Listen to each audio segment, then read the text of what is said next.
Classroom in Beijing, 2024. 30 students, maybe 12 years old, sitting in neat rows. On the wall behind them, a photograph of the Summer Palace, before British soldiers burned it to the ground in 1860. These kids can tell you the exact date, October 18th. They know how many soldiers it took. They know what was stolen. They know the names of the commanders who ordered it. Now picture a classroom in London, same year, same age kids. Ask them about the Summer Palace.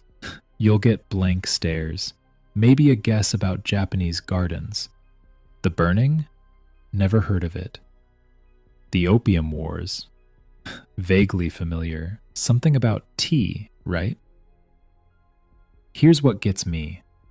Both countries were there. Both have the records. But only one remembers. And that memory gap? It's not just uncomfortable history trivia. It's the reason Western governments keep getting China wrong. Keep being surprised. Keep asking why are they so suspicious of us when the answer is literally in archives they've stopped reading. You've watched this confusion play out your whole life. Nixon going to China thinking he understood them. Clinton promising trade would bring democracy. Bush, Obama, Trump, Biden, all blindsided, again and again, by a China that never forgot what they assumed everyone had moved past. They didn't move past it. They built museums about it. Let's start with what Western education systems don't teach. And I mean really don't teach. Not mentioned briefly, but genuinely absent from the curriculum. The Opium Wars. Two wars, 1839 to 1842 and 1856 to 1860. Britain fought China twice to force them to buy drugs. Not metaphorically, literally. British merchants grew opium in India, smuggled it into China, created millions of addicts, and when China tried to stop it, Britain sent gunboats. In British schools? If it's mentioned at all, it's a paragraph, maybe two, framed as opening trade with China. The word opium sometimes doesn't even appear. The burning of the Summer Palace, October 1860. 3,500 British soldiers spent 3 days systematically destroying one of the world's greatest architectural achievements. Lord Elgin, the British commander, wrote in his own letters that he ordered it burned as punishment. The flames could be seen for miles. Priceless artifacts looted, scattered across European museums and private collections. In Western education, virtually unknown. I'd bet money most people watching this have never heard of it. The Eight-Nation Alliance invasion, 1900. 8 of the world's most powerful nations, Britain, France, America, Germany, Russia, Japan, Italy, Austria-Hungary, invaded China together. 50,000 foreign troops occupied Beijing. Soldiers looted the Forbidden City. The indemnity they demanded? 450 million taels of silver. That's over 1,300% of China's annual tax revenue at the time. America was part of that invasion force. How many American schools teach that? Close to zero. The unequal treaties. 23 major treaties forced on China between 1842 and 1943, all at gunpoint.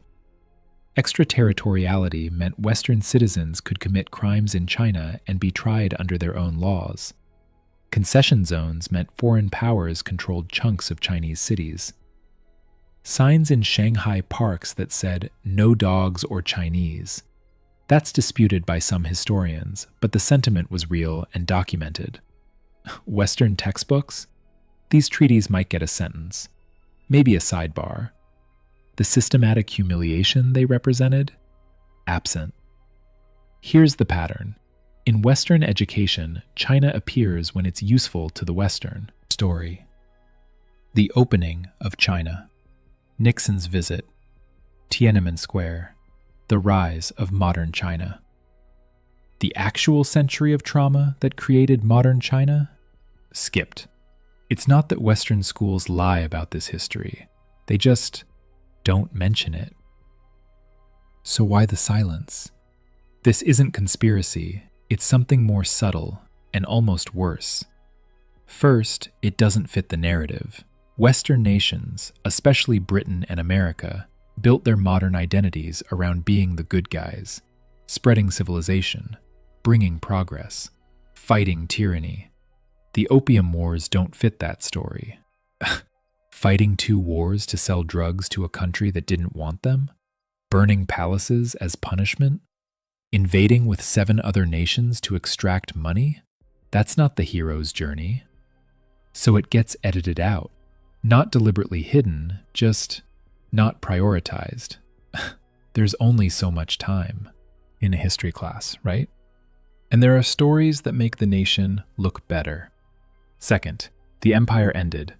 Britain doesn't have an empire anymore. America's global dominance is relatively new. From a Western perspective, this is ancient history, dealt with, moved on.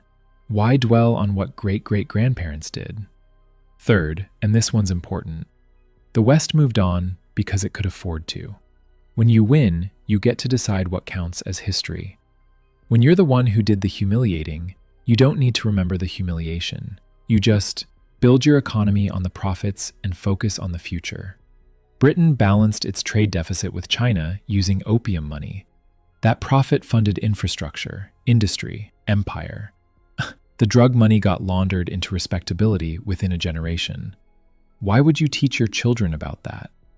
Fourth, China wasn't the only victim. Belgian Congo, India, indigenous peoples across the Americas and Australia, the Caribbean. The list is long. If Western education fully reckoned with colonial history, half the curriculum would be apologies. So instead, you get sanitized versions, complicated legacy, products of their time. Move on. The forgetting isn't malicious. It's comfortable. It's what happens when the winners write the history books, and then stop reading them. Now let's cross that Pacific, because China's relationship with this history, completely different. Walk through any major Chinese city and you'll find museums dedicated to the century of humiliation.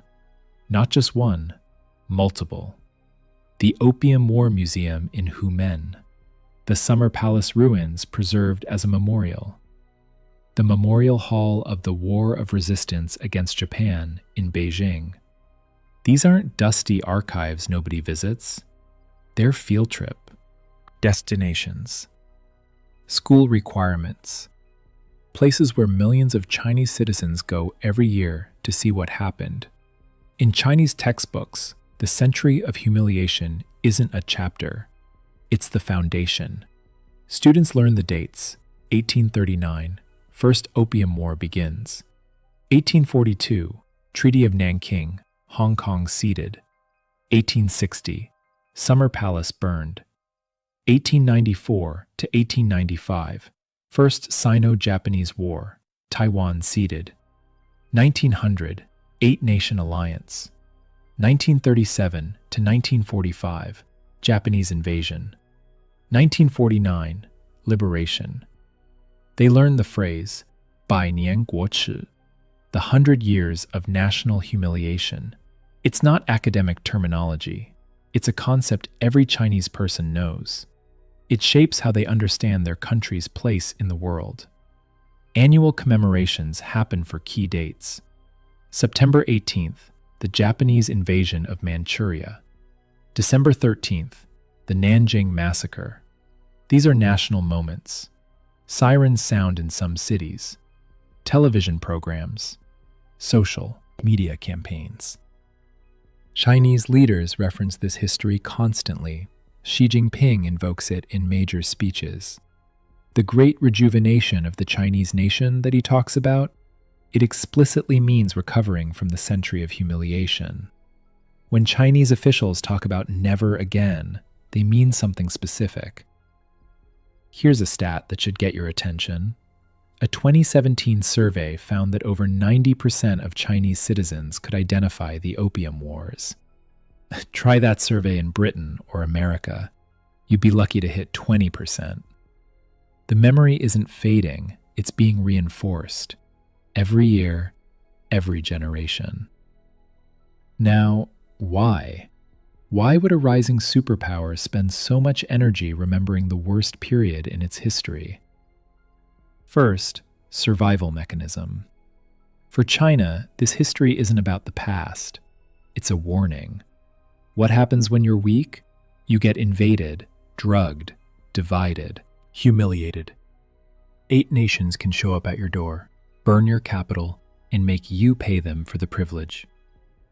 Chinese policy, military buildup, economic independence, technological self-reliance, makes more sense when you understand the fear underneath it.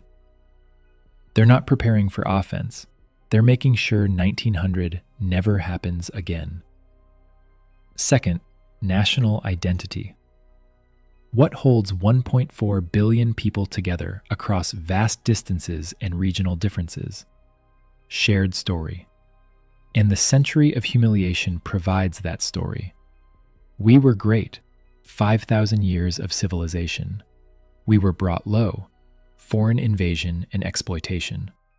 We rose again, modern China. That arc is powerful. It gives meaning to sacrifice. It justifies unity. Third, political utility. Let's be honest, the Communist Party uses this history.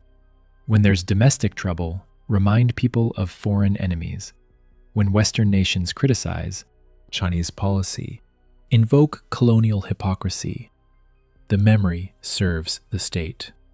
But, and this matters, that doesn't make the memory false. Britain really did fight wars to sell drugs. The Summer Palace really did burn. The 8-nation alliance really did invade. The political use of history doesn't erase the history. Fourth, justice never came. Germany apologized for the Holocaust. Reparations were paid. War crimes were prosecuted. Memorials were built by the perpetrators. The Opium Wars? No apology. The Summer Palace? Artifacts still sit in British museums. The 8-nation alliance? Barely acknowledged.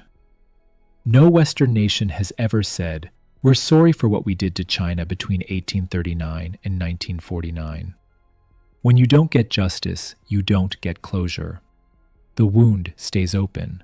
The memory stays fresh. China remembers because no one ever acknowledged there was something to remember." So you've got 2 worlds now.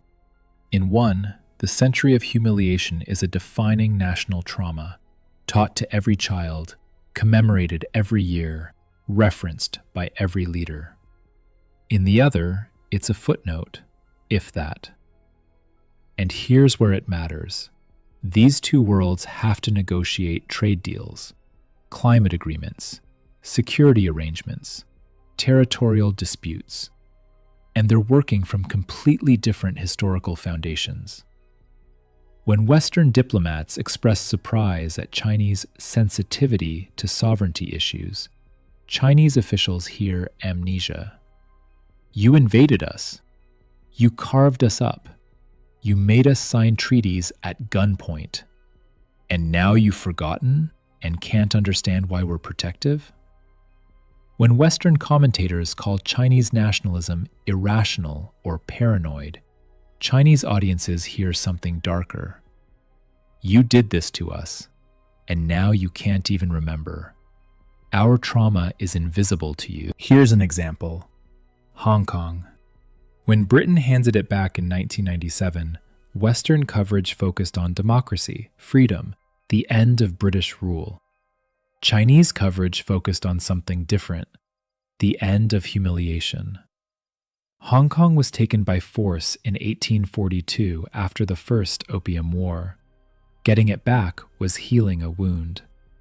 If you don't know the wound existed, you don't understand why the healing mattered so much. Or Taiwan. Western analysis treats it as a geopolitical issue: democracy versus authoritarianism, U.S. alliance structures, regional stability. Chinese analysis starts somewhere else. Taiwan was taken by Japan in 1895 during the Century of Humiliation.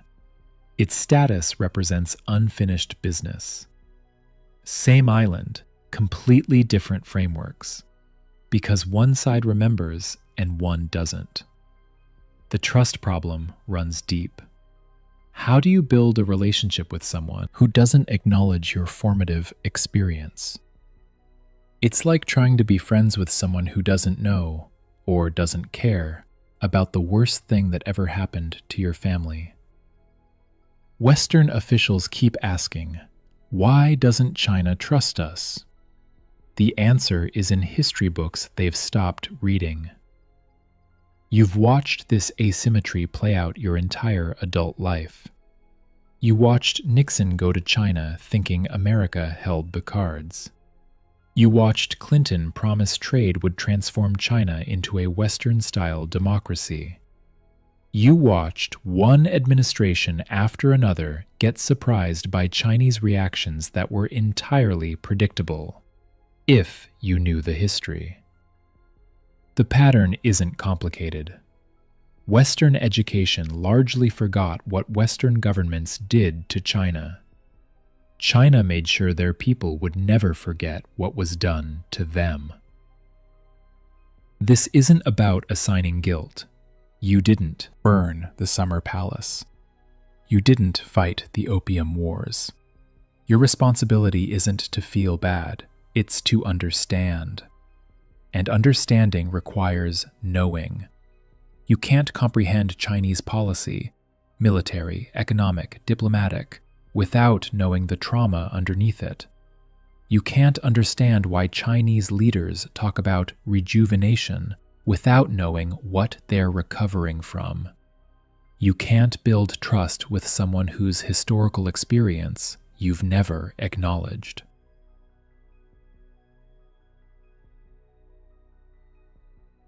Here's the uncomfortable truth. China is now powerful enough to demand that memory. They don't need Western acknowledgement anymore. They needed it for decades and didn't get it. Now they're building a world order where their history is central, whether the West acknowledges it or not. The question isn't whether this history matters.